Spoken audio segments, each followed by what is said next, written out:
మీ ముందుకు ధర్మం కోసం యుద్ధం అతి త్వరలో.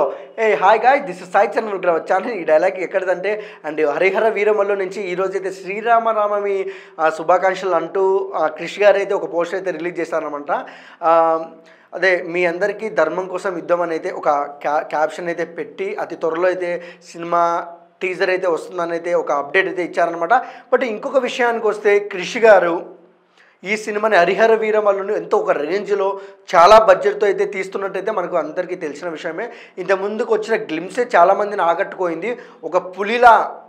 ఒక పులిలా కనపడుతున్న కళ్యాణ్ బాబుని చూసి అయితే అందరూ చాలా అంటే చాలా ఆనందించారు. బట్ ఇంకొక విషయానికి వస్తే షూటింగ్ అనేది కొన్ని ఎడిటింగ్ జరుగుతుందంట. అది త్వరలో టీజర్ అయితే రిలీజ్ చేస్తానని అయితే క్రిష్ గారు చెప్పారు. క్రిష్ గారి గురించి మనకు తెలుసు, గౌతమిపుత్ర శాతకర్ణి సినిమా చూసాము. అతి తక్కువ బడ్జెట్తో అతి తక్కువ రోజుల్లో మంచి సినిమా, మంచి అవుట్పుట్ మనం ఎందుకు తీసుకొచ్చారు. అండ్ శాతకర్ణి సినిమా రిలీజ్ అయ్యి అదే లెవెల్లో ఊపందుకొని అదే లెవెల్లో వసూలుని అయితే రాబట్టిందన్నమాట. సేమ్ టైం మళ్ళీ అలాంటి వేలు హరిహర వీరమల్లు మన కళ్యాణ్ బాబుతో చేస్తున్నారు కాబట్టి కళ్యాణ్ గారికి ఉన్న రేంజ్ అంటే ఒక వేరే లెవెల్ రేంజ్ అంటారు ఇండస్ట్రీలో, అది మనకు తెలిసిన విషయమే. బట్ హరిహర వీరమల్లు అండ్ క్రిష్ గారు ఈ సినిమా పేర్లు చెప్తేనే గూస్ బంప్స్ అంటున్నారు.